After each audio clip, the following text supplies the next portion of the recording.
take 70% of the calories the young people consume are ultra processed. So we're poisoning their food. We're putting toxic products on their bodies.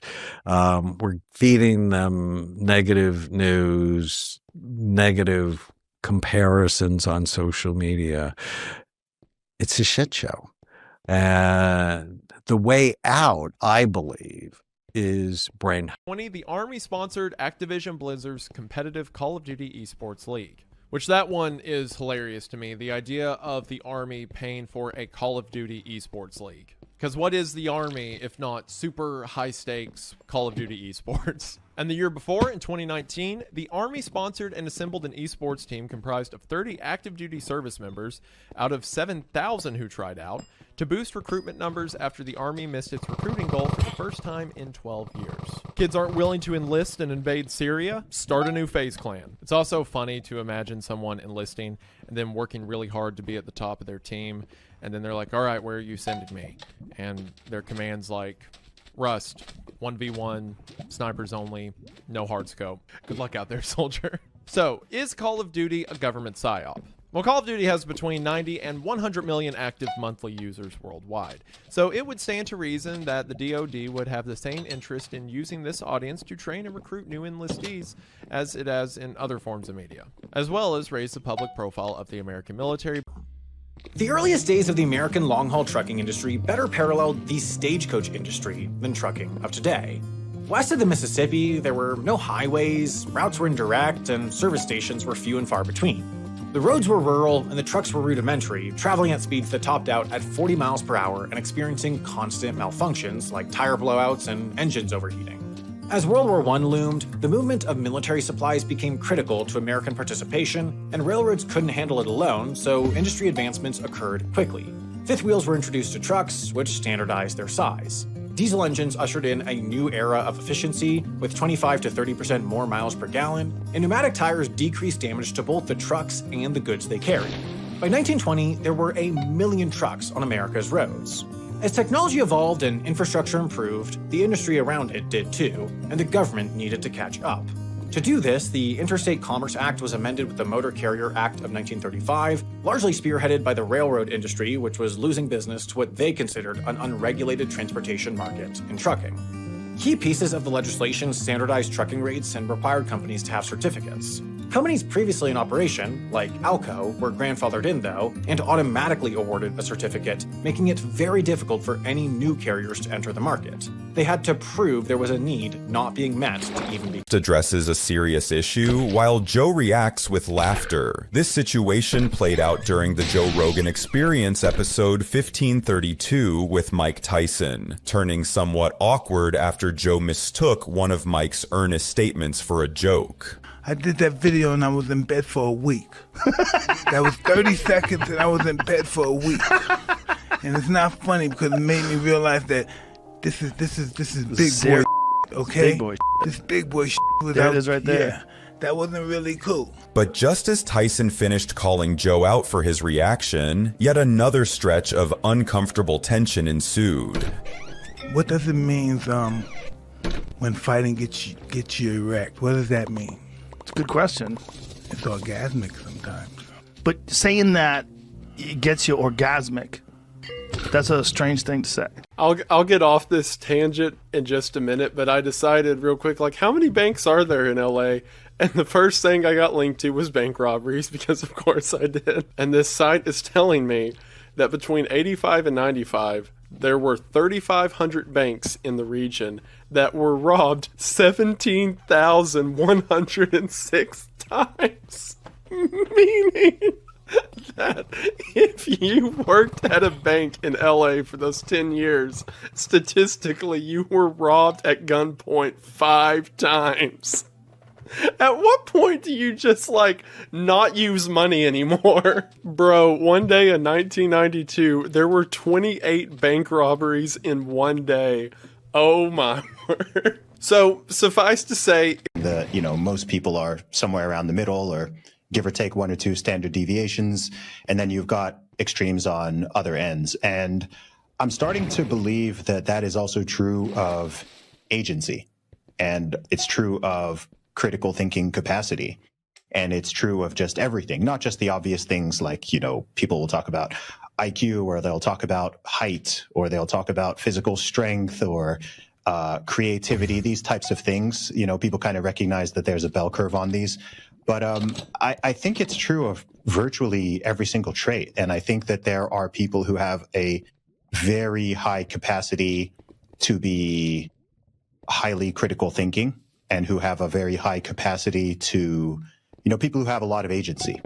And if someone is high agency, then essentially what I mean by that is they have an internal locus of control, and they believe that they are essentially in charge of their decision making. They believe that they have free will, or certainly at least a strong illusion of it, and they can make decisions day to day that are going to affect their outcome. They're happy to own their wins and own their losses. They don't tend to think that they're just they're just a cog in the machine of society, culture, politics, the economy, and it's just kind of blowing wherever the wind takes them.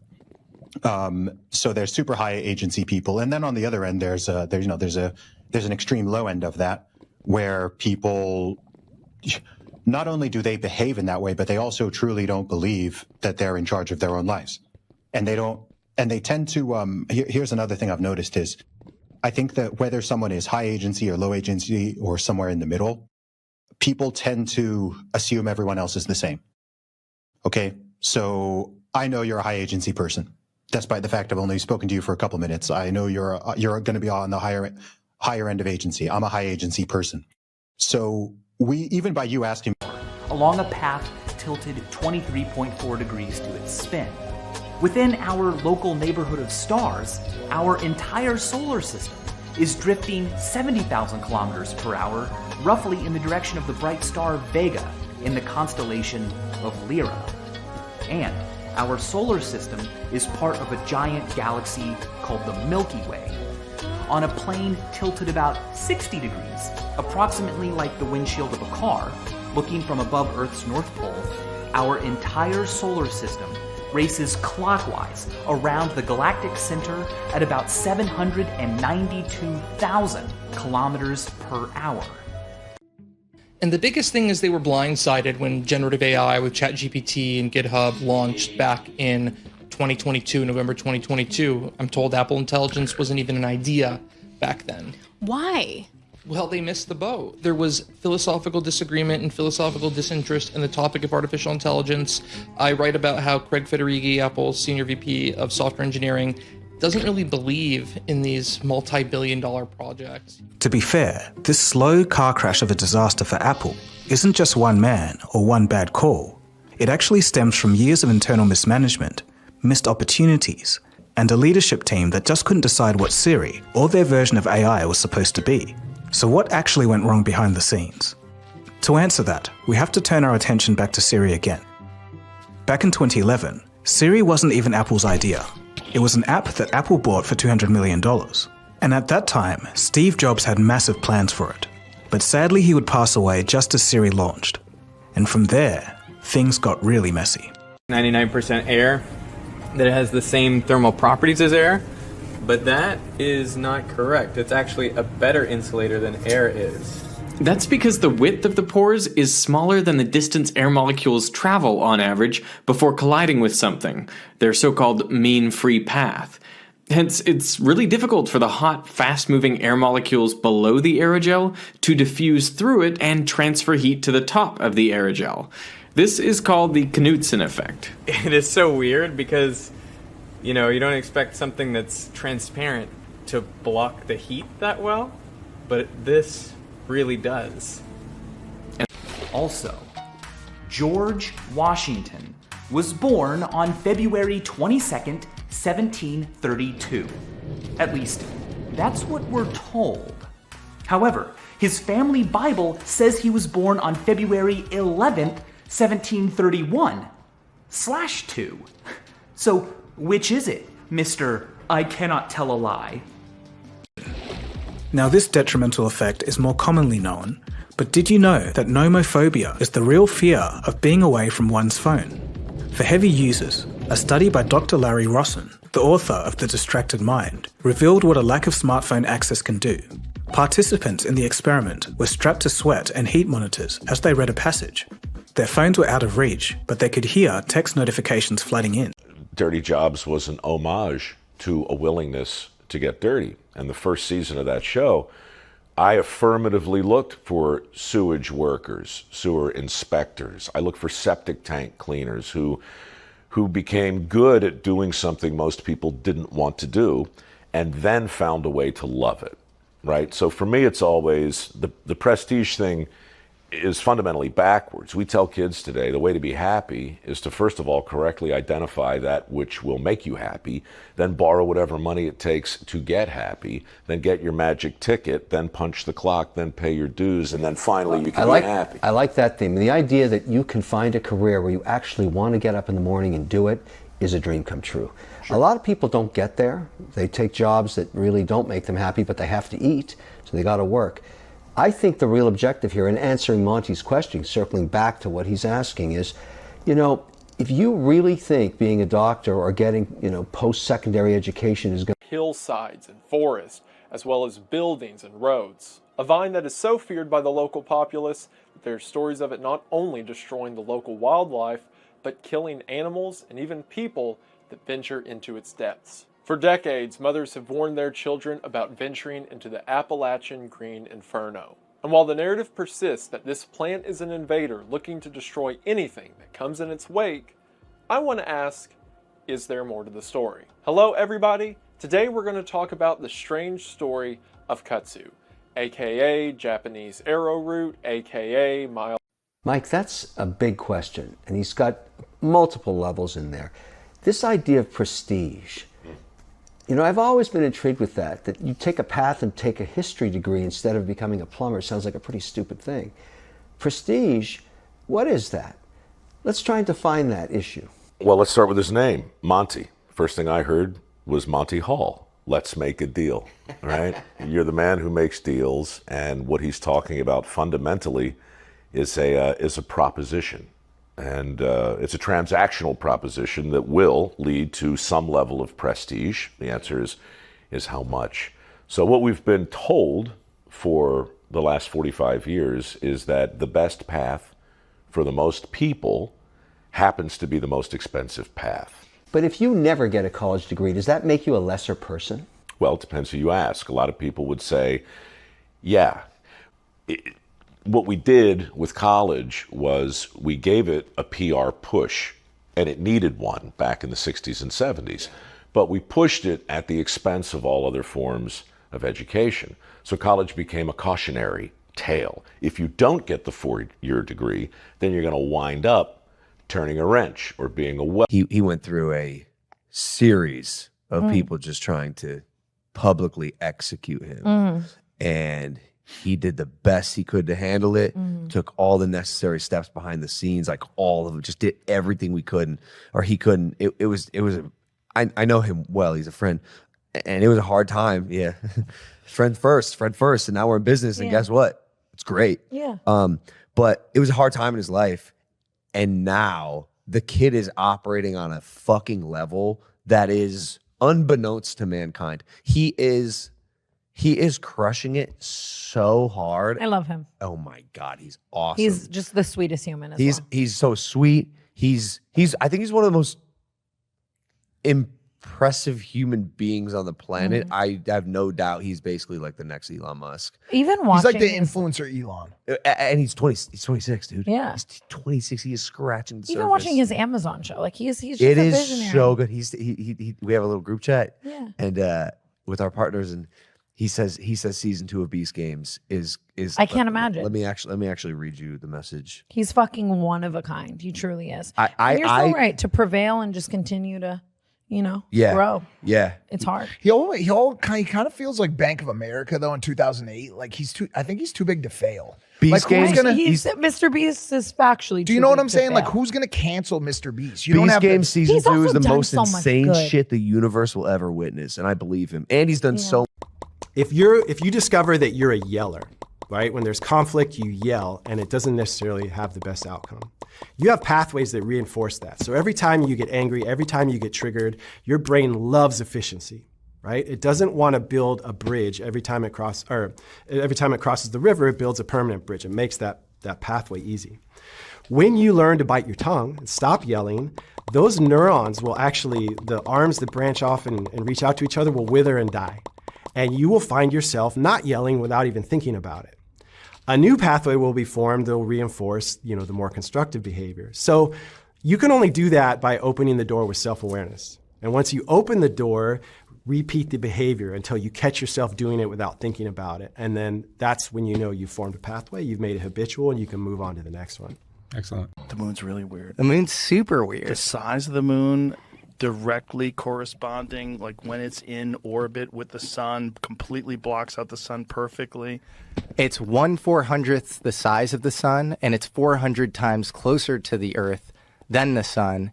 You never see the dark side, which is very weird. It's actually, I believe it's closer to the Earth than what you would normally expect for a moon. And it's huge. It's huge. You have cultures actually talking about a pre-moon period and it's stabilizing the climate. You have the Zulu cultures talking about this. And then here's the weirdest stuff about the moon. Apollo 11, I believe, when the booster took off on the moon, they were like, we think it might be hollow, and it's it seems like actually the outer layer of the moon is less dense. Is more dense than lower layers, which pattern matches only to an excavation site. That's obviously, in Earth, the lower you go, it's more dense, right? And so Apollo 12, they intentionally crashed the booster. Such failures get tagged on to your resume, and it's hard to find new investors. Does that mean I'm pretty much a dead cockroach? Thanks. Well, I'll start answering that question this way. I would personally rather invest someone who has felt the sting of failure and is motivated by the fear of failing a fourth time than someone who thinks they can never fail, because it will visit everybody. It just does. I've had plenty of failures. Sometimes it's luck, Mike. Sometimes it's just being in the wrong place at the wrong time 3 times in a row, and the fourth is the one that's going to work. I'd invest in that guy. Sure. I think he probably has learned something from his mistakes, and that's sometimes what they are. But failure, it is just part of everybody's life, and there's many ways to fail. And it's really easy to fail and very hard to succeed. If you learn something from your failure, it's not a failure. The only real... The age of sail, which lasted from the late 15th to mid-19th century, was defined by European powers exploring and warring over sea supremacy. Warships grew bigger, vessels for commerce flourished, and voyages lasted longer. Mortality rates at sea were so high that some ships would leave port with up to 50% more sailors than they needed to try to make up for the deaths caused by scurvy. Cannonballs, krakens, and Captain Hook can't compare to a deficiency of vitamin C. Can be such a blessing. Dude, you're going to survive it. You're going to survive. The easiest way to put it, and it's the most important thing that you have to remember at all times, is the majority of the times in life, the worst thing that could ever happen to you is the best thing that could ever happen to you. It is that simple. Every single thing that I am right now and every single thing that I love about myself is a result of the things that I've been through that I hated were happening to me at the time. I couldn't agree more. They are the transforming moments of your life that will make you the person who you become. Yeah. And without them, you are nothing. Without them, you are a empty canvas that does not yet exist. If I was just the person that I would be from only the good that happened to me, I think I'd be an awful person. Horrible person. You know what I mean? Horrible person. It's just like depth. Yeah. Depth, substance. I asked you earlier kind of facetiously why I liked you, and I think you are a person who has been through the ups and downs, and we've noticed that we tend to gravitate towards those people because it feels a bit more authentic. I couldn't agree more. No. Around 1942, Oppenheimer discussed with Arthur Compton a terrible possibility that a nuclear test could end the world. The worry was that the nuclear bomb would create temperatures so hot that fusion would occur. A tiny fraction of the atmosphere, just 1 part in 2 million, is hydrogen gas. But the worry was that at high enough temperatures and pressures, that hydrogen could fuse together, releasing energy. This energy would fuse more hydrogen. It could also break apart the hydrogen from water vapor, causing that to fuse as well. That would release even more energy, causing yet more fusion, until the entirety of the Earth's atmosphere would become a giant fusion bomb. Recalling his conversations with Oppenheimer, in 1959, Compton said, "Nor was this all that Oppenheimer feared. The nitrogen in the air is also unstable, though in less degree. Might not it, too, be set off by an atomic explosion in the atmosphere?" Most of the scientists quickly realized how unlikely this scenario was, and they continued on with the project. So no one took the idea too seriously. But the thought of starting a fusion reaction with a fission weapon would become very important after the war. We are increasingly glued to our phones. Just look at this 30 seconds we filmed outside Oxford Circus earlier today. All the white flashes are the phones people are on. So we've left them in that room. We've said we've left a camera on record to film them getting on. And now we're just going to leave them there and see how many times they look at their phone. Harry, you got your phone out after 3 minutes. Is that a surprise to you? It is a surprise to me, actually, because I didn't think I used technology that often. I didn't think I was that dependent on it. I'm surprised I lasted 4 minutes. Is that right? Yeah, that graph just got a lot of mileage. I wrote some LinkedIn articles that got, millions of views and because it was true, right? Organizations put people in middle management because they're good with people. So they see that and they go, we're going to promote you. And then once you get there, they say, you're not getting to director level, you're not getting to VP level, you're certainly not getting to the C-suite unless you have tenure and short-term financial gains. Like, what have you done? But within each of those job categories, the highest performers are those with the highest levels of emotional intelligence. So CEOs have the lowest EQ scores on average, but CEOs with the highest EQ scores are the top performers. So I actually have seen that graph change over the last 2 decades. And I put this in my new book because it's not true anymore. So some organizations are still that way, but when you look at them as a whole, it's leveled out. And people are really... Surgeon James Lind, whose last name derives from the Old Norse for lime tree, performed the first controlled clinical trial in human history. While aboard the English warship HMS Salisbury in 1747, Lind separated scurvy-afflicted sailors into 6 pairs. He then monitored the effects of treating them with cider, a sulfuric acid cocktail, vinegar, seawater, oranges and lemons, and garlic paste. Lind found that the most sudden and visible good effects were perceived from the use of oranges and lemons. But without knowledge of vitamins, he was forced to explain the results through the medical worldview of his time. An IQ under 85, which means they're very hard. If you have an IQ under 85, it's very hard to find gainful employment at a salary that sustains you at least minimally in modern life. Okay? Not impossible, but it's very difficult. 16% of the population of the United States is about 51 or 52 million people with IQs under 85. This is not a small issue. All of the challenges and obstacles that we're constantly talking about, whether it's tariffs and unions and so many other things, come into play. But he's also going to run into not just a skill gap, but a will gap. And if we don't have a workforce that is enthusiastically prepared to go to work, if we don't have a workforce who is disabused of the stigmas and the stereotypes and the myths and the misperceptions that have kept millions of kids from giving these jobs an honest look, we're going to have a whole different type of problem. Sorry for the filibuster, but one last thought. Back in 2009, when we started MicroWorks, President Obama announced a commitment to 3 million shovel-ready jobs. And I wrote him an open letter, and I said, listen, I'm rooting for you. I love this idea, but have you thought about the fact that the country, by and large, is not all that interested in picking up a shovel.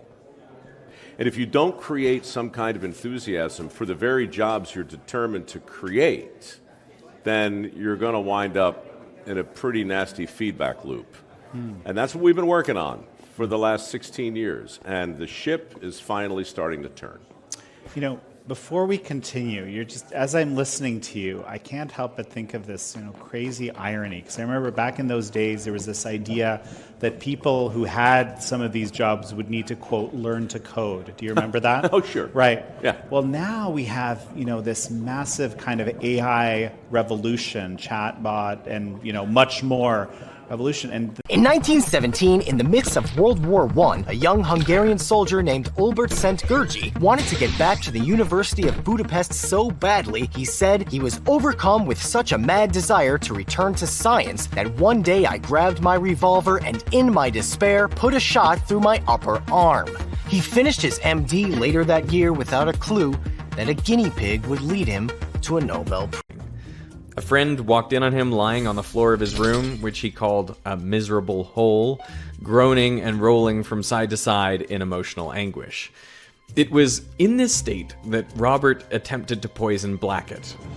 The specifics are lost to history. There are conflicting reports if Oppenheimer used cyanide or something he found in the lab which would have just made Blackett sick. This story sounds unbelievable, but Oppenheimer himself confirmed it. Luckily, Blackett did not eat the apple, but the attempted poisoning became known to the Cambridge University authorities. Robert's parents were visiting their son from the US at the time, and Julius Oppenheimer successfully lobbied Cambridge not to press criminal charges. Due to his family's wealth, Robert wasn't even expelled from Cambridge, on the condition that he had periodic counseling sessions with a psychiatrist in London. In good content. 50% of good content is generated by VO4, 5, 6. I think it depends on what it is for. Maybe if you look at movies today with CGI, there are great filmmakers. You still look at who the directors are and who use it. There are filmmakers who don't use it at all. Number 1, memory. Back in the day, you had to memorize all your friends' numbers, or actually listen in maths class because your teachers said that you couldn't carry a calculator 24/7. Cab drivers also back in the day had no GPS. They had to know where they were going without stopping to check. They had to know all the streets. It turns out that exercising that mental muscle of memory has given cab drivers physically larger hippocampi. It's the memory center of the brain, but also aids in learning and emotional processing. But now, today, we heavily rely on our devices as memory aids, but new research suggests that maybe this isn't a great... In order to make the dollar have value, they began leveraging American individuals to other governments based on their potential monetary factor. In other words, whenever you're born in the United States or do anything to get a United States citizenship, that is leverage that the government creates about how much money you could potentially make in your lifetime. Depending on who you ask, this can be tens of thousands of dollars to millions of dollars. So, tied to every individual, there is an invisible bank account that the United States has stashed and is just banking on the idea that you'll never go to cash it in. So a lot of the strategies that they will use in order to come up with these money schemes is to draw off of that secret bank account that they are tied to. This is done by separating yourself from your legal identity and then drawing from your legal identity's worth. Or in other words, your straw man's worth. One of their points of evidence for this is that often on official documentation, your name will be presented in all caps. So there is the Isaiah, which is me, capital I-S-A-I-A-H, and then there is all caps I-S-A-I-A-H. And if I, lowercase Isaiah, can remove myself from uppercase Isaiah, I get all of the money that uppercase Isaiah is entitled towards. That's also... Both you and Micro have partially achieved your success through show business. So what can you say to convince the youth of today that show business, YouTube fame, movie fame, any kind of fame, isn't the only answer. What can you say to convince them that there's more than just being famous? Heather asks a really great question because I have a new perspective on fame. And I'll tell you a great story. When Shark Tank first started, nobody watched it. There was a cat and a dog watching it for 3 years. It got canceled 3 years in a row. And every year there'd be a new executive at ABC Network that said, let's give it another chance. And then the fourth year, for reasons nobody really understands, it goes from 0 to 10 million eyeballs watching it. You know, stuff happens. And that's when the first time ever, I went into a washroom in Boston Logan Airport, and no one had ever recognized me before or anything. And I'm doing my business in the urinal, and the guy keeps looking over at me. And after like 3 gazes, he says, "Are you that guy on Shark Tank?" I said, "Wow, somebody's watching Shark Tank." That's what I was thinking. Yeah. And he says, and I say, "Yeah, I'm that guy on Shark Tank." And he says, "You're an asshole." I don't know. But I would say that if you're actually scared, what I definitely tell you that you shouldn't do is hang around and drink beers and complain about it. Learn a new skill, apply for a new job, figure it out. Like when the tractor was invented, 80% plus of society worked on farms. And a lot of people sat around, farmed, just like on this day, many years ago, and said, this fucking tractor is going to take our job. And we got new jobs. I don't know if you know this, we used to ride horses, not cars. It's 5 minutes ago in the scheme of things, less than 100 years ago. Do you know how many people are employed in this beautiful city to clean up horse poop on the streets? Tens of thousands. Tens of thousands of human beings worked in New York City 100 years ago, and their job was to clean horse poop because we all used them to get around. I don't know if you know this, Liz. No longer horse poop cleaners in New York City as a job. I got another one for you. I lived through this. You know how many people worked at the fucking Yellow Pages, at the height of the Yellow Pages before search engines? All these people that are crying right now, if you're crying so much, I don't see you crying for the Yellow Pages executives and salespeople that got fired across the land. I don't see anyone At the end of the day, I think there are 3 kinds of people in the whole like sovereign citizen zeitgeist, right? There's people who have a chip on their shoulder, like Daryl Brooks, people who want to hurt people and see it as an avenue to do it. And then you've got snake oil salesmen and people who could really use some snake oil. You have people who know what they're doing, who are selling an ideology to people who are willing to buy, and then you have the people who are willing to buy because they're desperate. The majority of people who try to do these things are people who have a court case coming up that they don't know how they're going to afford a lawyer, so maybe this is a way to get out of it. Or people who are down on their luck in poverty and don't know how they're going to be able to afford their house, and then someone tells them that there's secret money that they can get from the government, and they have no choice but to hope it's real. And the vast majority of them, like I said, they mostly make for funny courtroom videos, right? That's how I found out about them in the first place. But on pretty much every other side of it, it's either something evil or something tragic. If there is a 4th kind of sovereign citizen, if there's the 1 in a million out there who thinks this is real, who does not have any, preconceived mental illness that makes them think this way, if they earnestly think that the government is a super evil corporation that they can just file the right paperwork to get out of, it's so frustrating because in a sense, they're so close, right?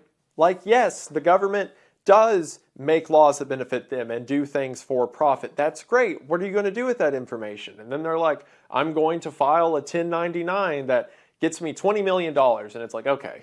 Most of the time with these cases, the people become the very thing that they accuse the powers at be of being capable of, right? They say that the government is full of these evil leaders who are running their secret courts and then stealing money from us. And their response to that is to create these miniature courts where they elect to hang people on their own and then use fake checks to steal money. It's like so many of them aren't mad that the government has some... And it's not just skin we are shedding.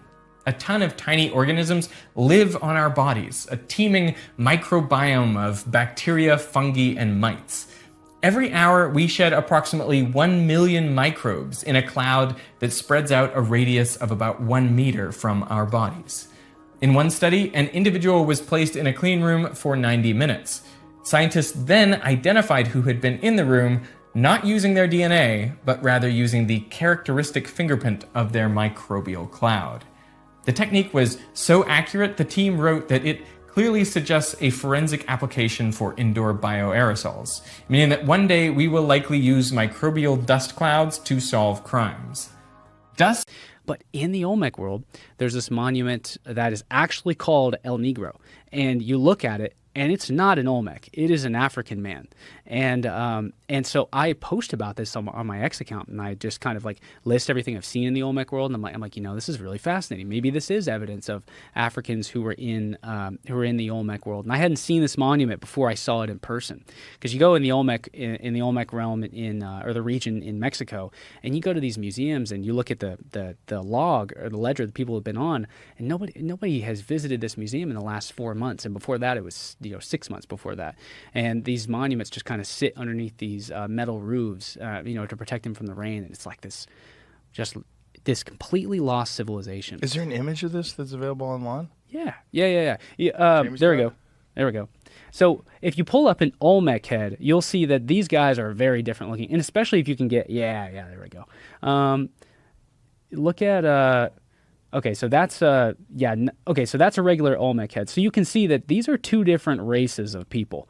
The Olmecs have very soft features, round faces, big eyes, big lips, kind of big noses. They have very soft features. And this El Negro monument has these high cheekbones, this defined jawline, intense. But isn't there a lot of variety just in, like, let's just say Italians? There's a lot of variety. Absolutely. So couldn't this just be someone who's on a spectrum of features that, I don't think it's that much different than you don't the think Olmecs. So? Well, no, when I'm looking at it, I could imagine, like, there's, like I said, just, my nationality, Italian. So there's Italians with very thin faces, and there's these big, thick ones, and people vary quite a bit. There's enough similarities that I could say, those could be the same people. And often made you go first. You're going to fight somebody, we're going to make these people go out in front and suck up all the arrows before we go in and finish the job. So to me, and I guess a fan of the Mongols would say that the difference and what made the Mongols different wasn't the weapon system or the fighting or the warriors or the armor or anything. It was Genghis Khan. And if you go look at the other really dangerous, from the outside world's perspective, dangerous steppe nomadic confederacies from past history, was always when some great leader emerged that could unite the tribes. And you see the same thing in Native American history to a degree too. You had people like Attila, right? Or there was one called Tumen. You go back in history, and these people make the history books because they caused an enormous amount of trouble for their settled neighbors that normally, Chinese, Byzantine, and Persian approaches to the steppe people were always the same. They would pick out tribes to be friendly with. They would give them money, gifts, hire them, and they would use them against the other tribes. And generally, Byzantine, especially in Chinese diplomatic history, was all about keeping these tribes separated. Don't let them form confederations of large numbers of them, because then they're unstoppable. Attila is like paralegals and lawyers and people who really and truly, AI is just bigger IQ, bigger and bigger and bigger IQ. And when you apply that level of intelligence to searching and researching, right? I don't know how the humans are going to compete, but neither do I know how AI is going to supplant the plumber, who I'm currently waiting 3 days for, right? They're in such short supply, or the electrician. I don't understand how it's going to make the process of physically building a house move faster, right? So many of these trades that we've been talking about elevating and reinvigorating for the last, 16 years now, are suddenly in demand in a different way, because when people look at them, they realize you can't outsource that. That job's not going to go away. It might be impacted to some degree by AI. I think AI to some degree is going to impact everything. But these jobs are not going to be replaced. And much of what Genghis Khan is credited with on the upside, right?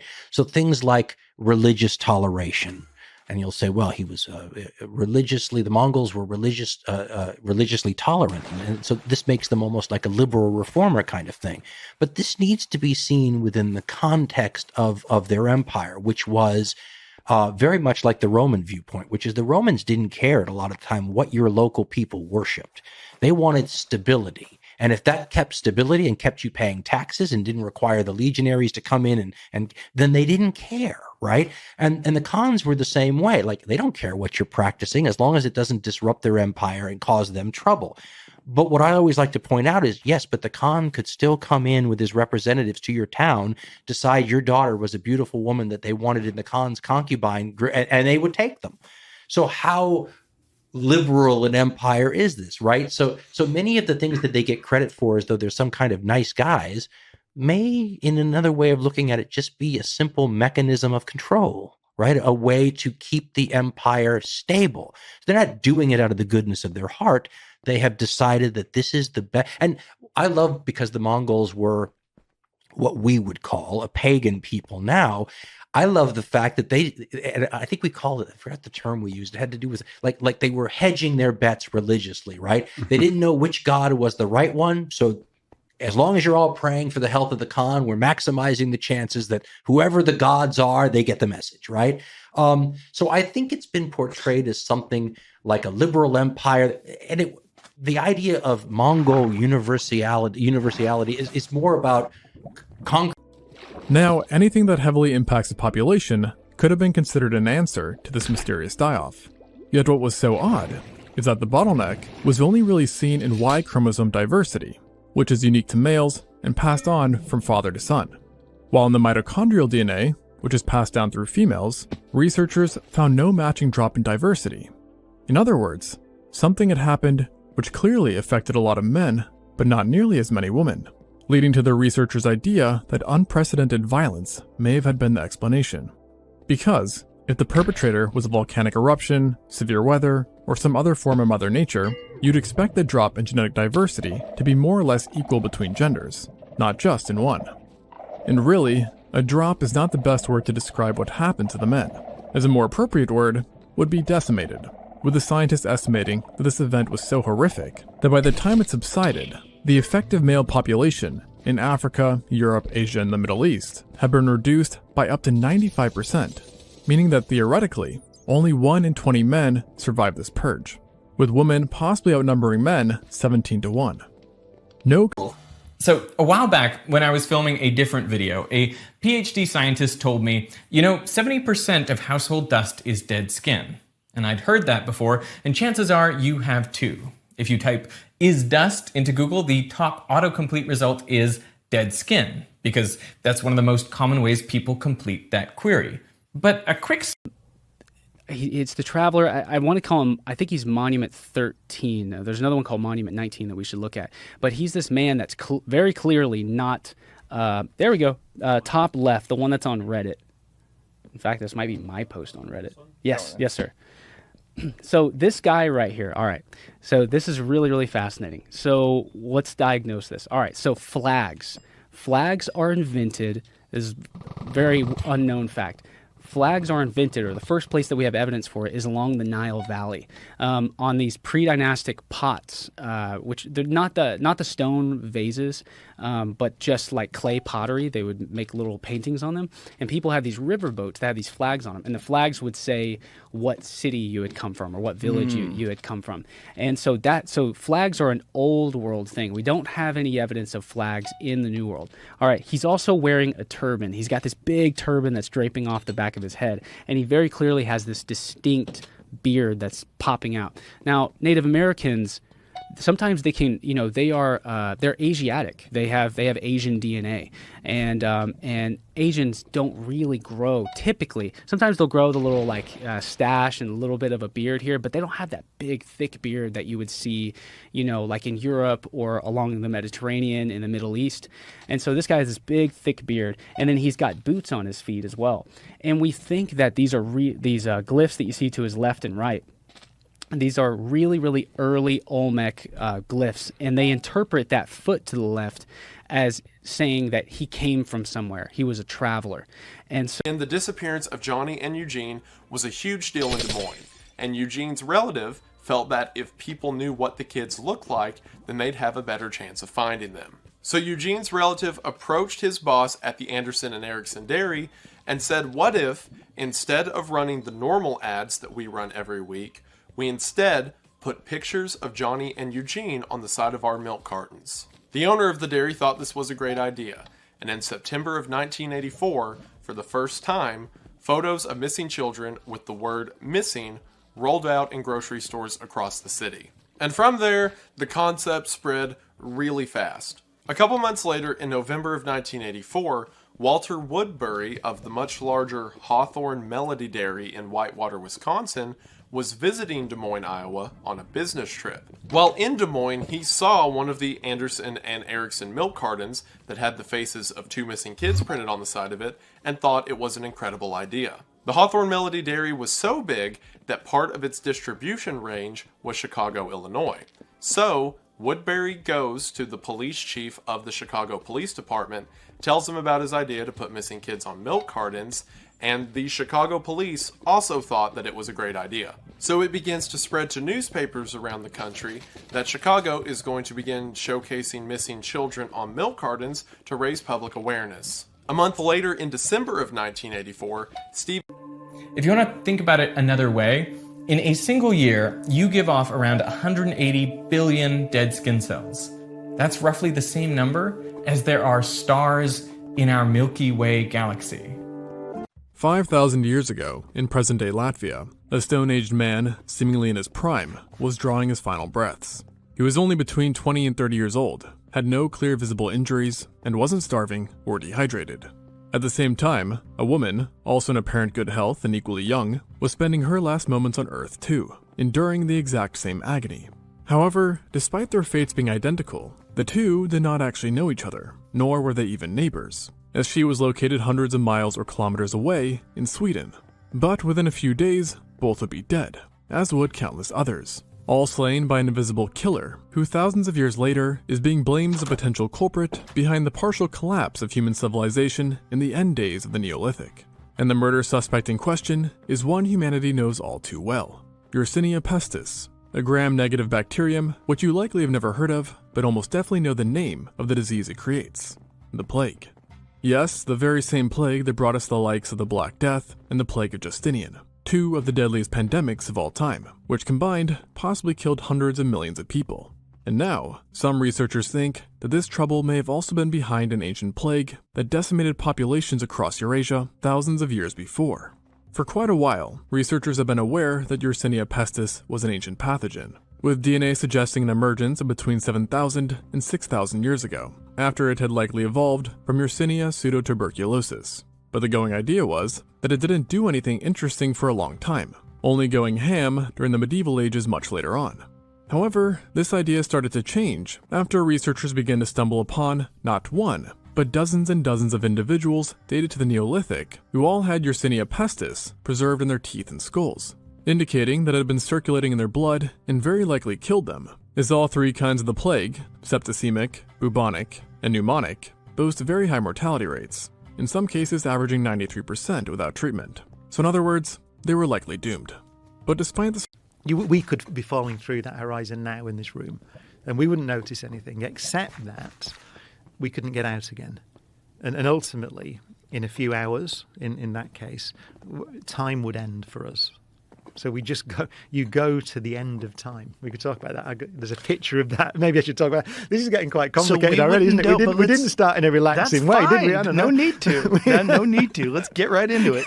So we wouldn't notice. Not for the big black holes. So these supermassive black holes, we could fall across this horizon. It's just like being in empty space for us. So we'd just be talking now when we could have been talking on the outside of the horizon, and by the time I finished the sentence, we could be on the inside of the horizon, inside the black hole. And according to Einstein's theory, at least, which is the theory that predicted them initially, we could just do that. We could just go in, and we wouldn't notice for a bit. The thing we would notice ultimately is you go inexorably, nothing you can do, you go to this thing called the singularity once you've crossed the horizon. And you are going to that thing. And then the question arises, what is that thing? And one answer is we don't know. But in Einstein's theory, it's the end of time.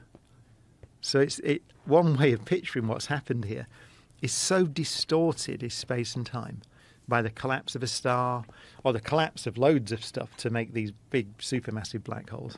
We don't quite know how they form, actually. But it's collapsing stuff. So it distorts space and time so much.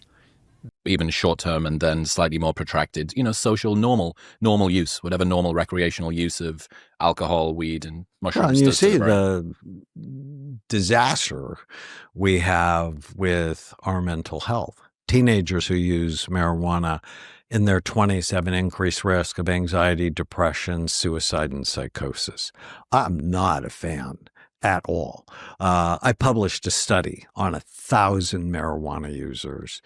Until recently, the largest imaging study ever. Every area of the brain is lower in blood flow and activity. Makes your brain look older than you are. Now, I've known that for a long time. I'm also a child psychiatrist, and parents would bring me their 16-year-old child, and they go, I think he has ADD. I heard about your work with ADD or ADHD. I think he has it. And I'm like, well, did he have it when he was 10? Did he have it when he was 8? Did he have it when he was 12? No. I'm like, we're going to do a drug screen. And he came. He had it when it started hanging around with little Johnny from 2 doors down. That's exactly it. What's happening functionally with THC use that's causing that effect in the brain? It's decreasing activity and blood flow in the brain. And then just recently, another group, has nothing to do with me, published a study on 1,000 marijuana users, young marijuana users, significant areas of their brain involved with learning and memory were underactive. And it's like, that's not loving your brain. And it's like, but I can't deal with the anxiety. It's like, well, have you tried diaphragmatic breathing or learning not to believe every stupid thought you have? Or theanine. I'm like a huge fan of theanine. From green tea, of all things, decreases anxiety and helps you focus. It's interesting that the salve that some people are using acutely to try and treat a symptom is predisposing them to more of that symptom once they come out. Updates on the children, descriptions of the children, and descriptions of their captors and the vehicle they're using. Amber Alert allows people to have real-time updates, especially in that first crucial period of time after the child goes missing, in a way that the milk carton program never could.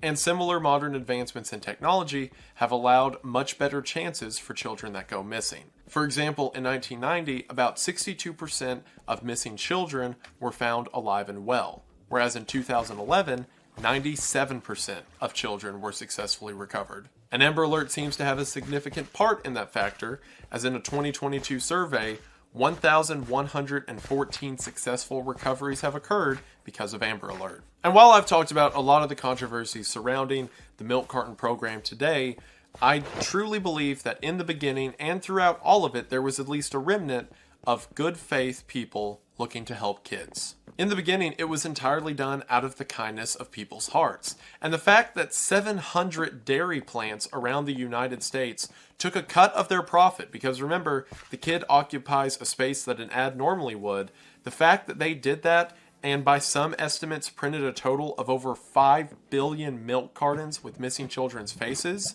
says a lot. And yes, numbers were bloated to incite public panic, and once tax breaks became involved, it became a whole business decision. But at least in the beginning, it was just people looking to help kids. Kind of started, Facebook was solving so many crimes for us because we just get on Facebook, and now Facebook is, people have moved on to other stuff, but yeah, people create this document. I mean, we've had people post their murders on social media. Yeah, I've seen some of that. And you go, what the hell? Why would you do this? This doesn't make any sense. Right. But they do it. They put it out there and, film themselves doing it. and then brag about it later, all on social media. We have kids that rap about committing a murder that we're watching it, we're listening to it, and we're taking notes. Man, like with social media and people like posting so much that like just helps you track them down and identify them and charge them. And then on top of that, CCTV is so prolific. It's like impossible to go anywhere. Yeah. Like everything in the digital age is so meticulously documented. Yep. Your cell phone GPS tells you where you are. Like, yep. It's so hard to get away with murder now. Yeah, it really is. It's obviously, I mean, in Tulsa, we've had a 95% clearance rate for going back a decade now, 95% or better. And a lot of that is due to the fact that there's so many cameras that are out there that right. everywhere you go and every place that you drive, you're getting picked up by media. Tell me about it. So it's this thing, right? It's free. It's literally free. You do not pay Instagram. You do not pay Facebook. You do not pay TikTok. And you can make content, and miraculously, it leads to monetizable events. And yet, I think a lot of people feel like other fears that I heard, it's oversaturated. I don't have something to offer. What would you say to somebody who is like, sure, Gary, but there's millions of people trying to do these things? Those people have nothing to do with you. In fact, there are millions of people actually right now making hundreds of thousands of dollars a year on social media, either selling stuff or being a personality and monetizing in different ways. So then why not you? Nothing to offer. That's just an excuse of fear of failing, because I think we've all established you could fucking offer anything and it works. Some people just offer being attractive. It's called modeling. Like, there's a lot of them. Some people just make skits or make jokes. That's at scale. Some people talk about thoughtful, important subject matters like you. That's great. Some people give business advice and entrepreneurial advice. That's good. Some people have hot takes on sports. Some people tell you how to cook. You do know I can take the next 4 hours and 19 seconds. I'm not going to ruin this podcast. Yeah. But it goes all the way down to, like, some people talk about painting with fingers. Some people go into little child's play with action figures and make millions of dollars. Like, I'm just not interested in you telling me the global economy has inflationary issues. Get in good physical shape. Awesome. All right, last question, and I ask everyone the same question, which is, what is a core belief that you will never let go of? Oh.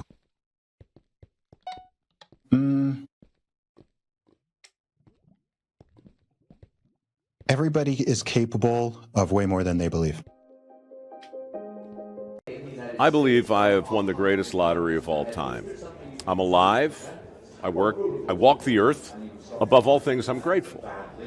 Now, I love that. If you don't agree with that, we can still be friends, right? I don't need everybody to agree with me, but this particular pile of free money is not for you. Mm-hmm. And I tell people that every year. It's impossible to feel sorry for yourself. It's impossible to feel like a victim if you're fundamentally grateful. So the pledge is full of these things that are really easy to make fun of, and people take their shots at it, and I don't mind because I'm super stingy with the money we raise, right? And when I hand it out, I want to make sure it's to people who at least see the world. Well, then all of a sudden you're like, fuck, the neighbor's opinion's important. And matters more than my own opinion of the situation. Some kids realize that their parents use them and their accomplishments in school or in sports as their parents' self-esteem monitor. Like, it's so sad how many parents, you know why parents put Harvard stickers on the back of their car? It makes them feel good. Like, it starts early. Everybody sees where I'm about to go. That big bumper sticker, proud honor school, honors school student, honors student at James Madison Middle School. The fuck is that? Like, tell your kid you're proud of their work ethic and how they got there, not put a fucking bumper sticker on your car. So what? So the other parents think you're a good parent because your kid's a good student? There's no correlation of being a good parent and having a kid good at school. My mom's the greatest parent of all time. I was the worst at fucking school. I'm a good human being. I wasn't willing to conform to a system that was not teaching me the things I needed as an entrepreneur. And I knew that in the 80s, let alone now in the 2020s when we actually understand it a little bit. No. What about alcohol? It makes your brain look older than you are. And when I first started scanning people, I was the director of a substance abuse treatment program. And their brains look so bad. I actually put them on a poster, and the poster hangs in 100,000 schools around the world called Which Brain Do You Want? Alcohol, marijuana, cocaine, methamphetamine, nicotine. Not good. None of them were pretty brains. No. And it was like so impressed. I was so impressed with the visuals that actually for now I make my patients posters. It's like, here's a healthy brain. Here's yours. Here's yours if you get it healthy. And here's yours if you don't 5 years from now. Pick and the title is Which Brain Do You Want? Very motivating. Jonathan Cain did my show. He's the guitarist, keyboardist for Journey, the band Journey. And what's funny about this is normally when like the FAA does a test or something similar, they do it at a military base or in the middle of nowhere. So the entire flight is remote controlled. But when all these television companies came together to do it, the United States wouldn't let them do it anywhere. So they had to go to Mexico. And the only place they could do it in Mexico was in an open desert that was near a city. So the Mexican government wouldn't let them do the entire thing remote controlled because, you know, the airplane will be flying above a populated area. So a pilot team had to fly the plane until it got out of the city and then got over a desert. And then they parachuted out. And from there, it was remote controlled into the ground. And with the crash test dummies, they had several of them in brace positions. They had several of them sitting upright. And they found that the brace position had a way higher chance of survivability. The largest injuries came from conditions outside of a brace position's control. For example, since the plane hit nose first, people sitting near the front of the plane tended to be the most injured, but there's not really a position that can help with that. That also doesn't always mean sitting near the front of the plane is the most dangerous. Sometimes planes will crash with the tail hitting first or on the side. But from areas of similar exposure, the brace position saved a lot of lives. The dummies that had used the brace position were more prone to things like ankle or leg injuries, which is exactly what the brace position is supposed to do. It transfers that energy there rather than your chest or neck. Dummies that did not have the brace position, their legs were perfectly fine, but their necks were snapped. I'll let you pick which one you want to be. But even outside of test, we have real-world examples of the brace position working. In 1991, Scandinavian Flight 751 had a... It was like so impressed. I was so impressed with the visuals that actually for now I make my patients posters. It's like, here's a healthy brain. Here's yours. Here's yours if you get it healthy. And here's yours if you don't 5 years from now. And the title is Which Brain Do You Want? As soon as they arrive in the world, they're doing everything to the fullest capacity. And we don't have any evidence in the Olmec realm of them working their way towards being able to do things like this. It's just from the very beginning, they're able to make monuments like this, move these 50-ton Olmec heads. The largest head is this. You'll find this interesting.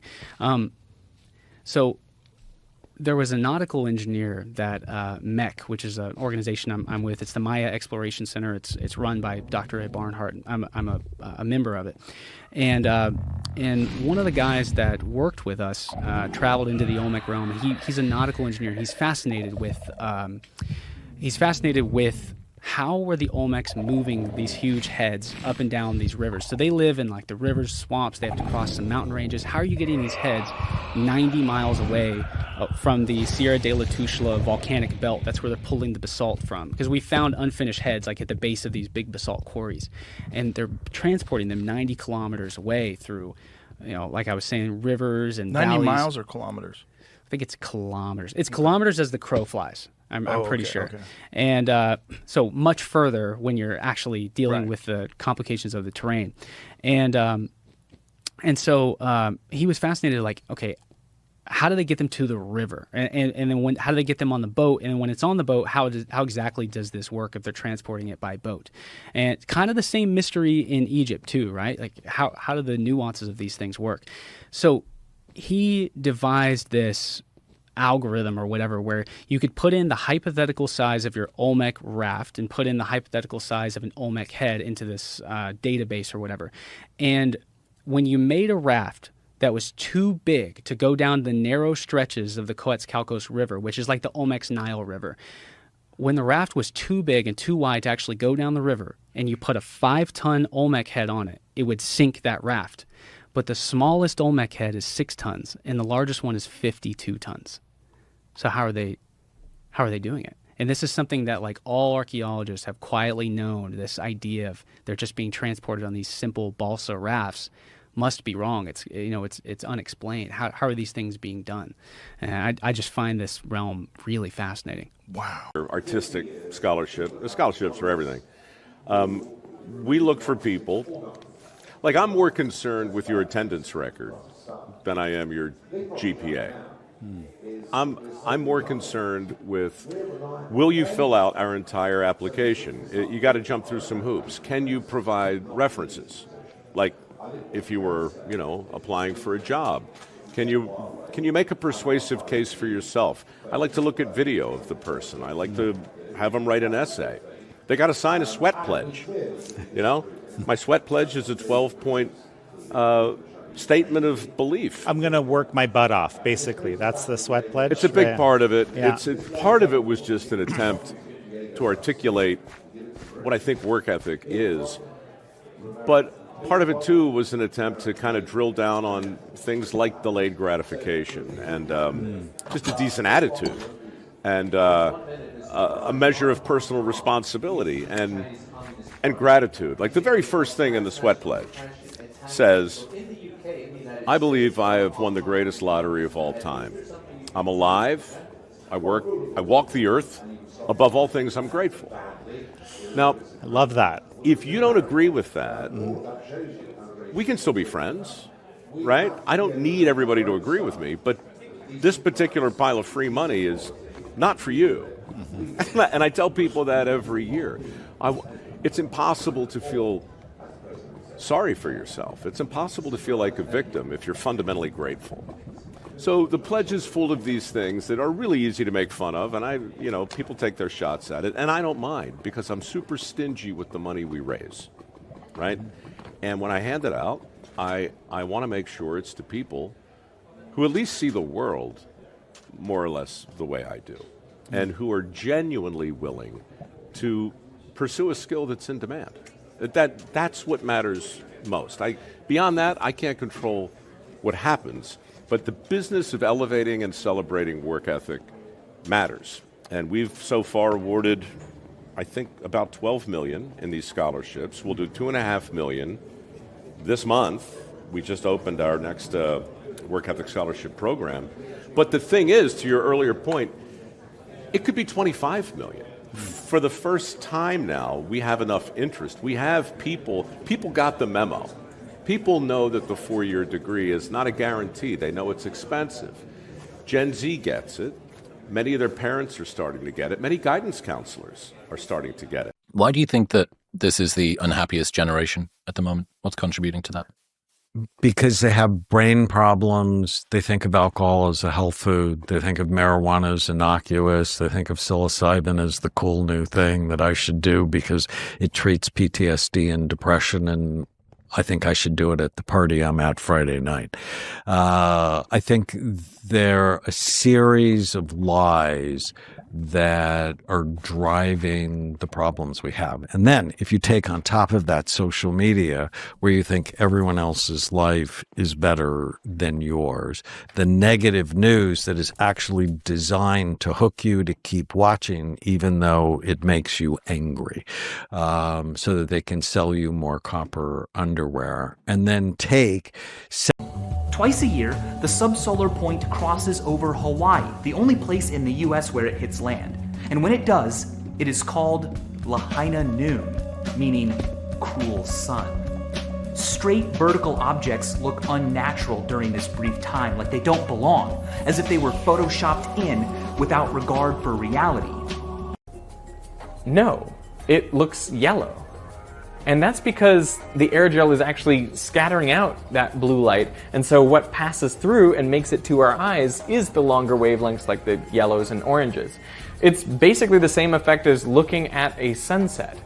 When you see the yellows and oranges of a sunset, it's because the blue light has already been scattered out by the atmosphere the light had to pass through before it reached your eyes. But before the crash, a brace position was ordered and flight attendants walked around ensuring that everyone was in the proper position. And miraculously, everyone lived. Sure, there's various injuries to arms and legs, but everyone was still breathing. Because of that, this instance is often referred to as the miracle at Kotrora. In other instances, like U.S. Airways Flight 1549 or the miracle at the Hudson, the event which the movie Sully is based on, the program. And it seems that across the country, numbers were fudged in a very similar manner. One of the statistics I kept hearing from politicians and law enforcement around this time was the 2 million number, saying every year 2 million children go missing, which is an insane estimate by anyone's standards. But the narrative, even if it was never officially stated around this entire culture of the 80s, and especially the stranger danger epidemic, which is something that's a bit out of the scope of this video, was that all 2 million of these missing kids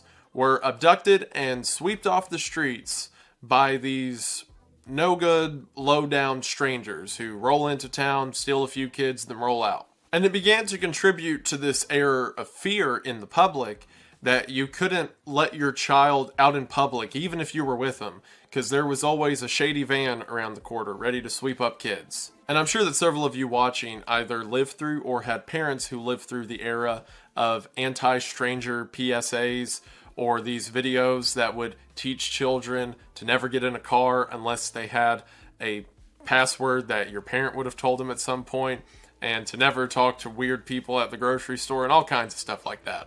And while that's not bad in itself, of course, everyone and their children should be prepared for bad people, it was an insane mischaracterization of the statistic. For one, the two miracles. You can even simply write on documents in red ink, which red ink, according to them, is used in order to end contracts a lot of the time. So by filing official paperwork with red ink, you are subtly telling the government that you no longer want to be a part of their corporation. And again, for any of this to work, the government has to also let you off the hook if you know how to outsmart it. For some reason, in a lot of these theories, the post office always comes up as being like a huge mediator of the government's true power. So in a lot of the documentation they file, there will be stamps attached because that is, again, like a cheat code to get it through to the correct channels. Also, the FBI and Treasury Direct websites have also had to make statements saying,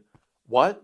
Because they were asked so many times if there's secret bank accounts tied to every person's name worth millions of dollars. So I'm sure that was confusing for everyone at first. Another way that they'll do this to say that you can outsmart the government if you figure out all their secret tricks is through speech. So for example, if you are ever to refer to yourself as John Smith, then you are, because that is your government assigned name, tying yourself through the contract by your own grammar. So a lot of the time, they will not refer to themselves by their name. Instead, it will be John Smith or John the son of Smith or... As viewed from above the North Pole, we spin counterclockwise. West chases east. I always remember this by thinking of the US as a weird mane-headed animal with Texas and Florida legs running forward. But we don't just spin.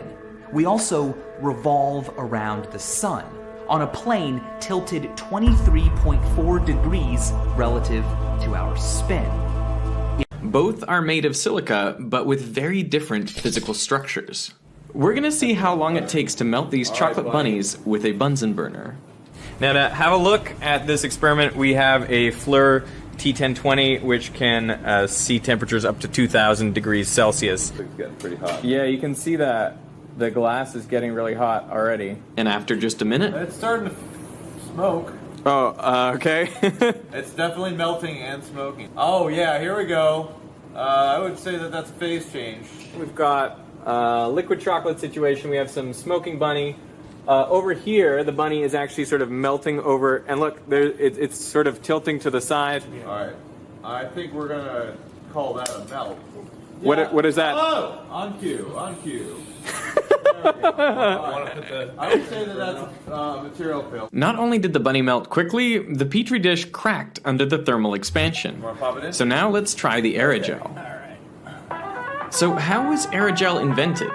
Back in 1931, a guy named Professor Samuel Kistler had a bet with his colleague, Charles Learned. Now the bet revolved around jellies, like peanut butter and jelly jellies. Now the thing about jellies is they are actually a combination of liquids and solids. I mean, they're mostly liquid, but it's embedded within this 3D solid structure. So if you think of a gel like Jell-O, has this skeleton with nano-sized pores that gives it its rigidity, and then that's about 1% of the gel. So the bet was this: could you remove the liquid from the jelly without affecting the solid?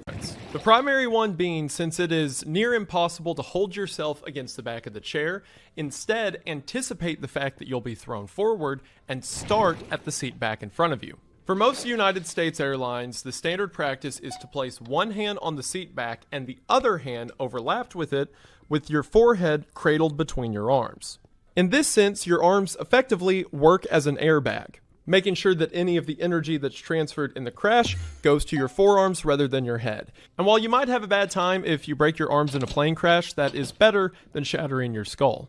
Among various UK airlines, rather than placing your hands in front of you, instead you place your forehead flat on the seat back and overlock your hands along the back of your neck. This is done for one, to protect your brainstem, but also to protect yourself from any debris that could be flying around. Think about it, if any baggages come down from the overhead compartments, if a plane goes from 200 miles an hour to 0 miles an hour, those bags become missiles. Not to mention things like shattered glass that could be flying through the cabin if the fuselage is damaged. Now, some have argued that putting your head directly against the seat in front of you with no cushion from your arms can increase the possibility of a head injury, which is why in the US it's still the overlap, and in UK and other regions it's along the back of your head.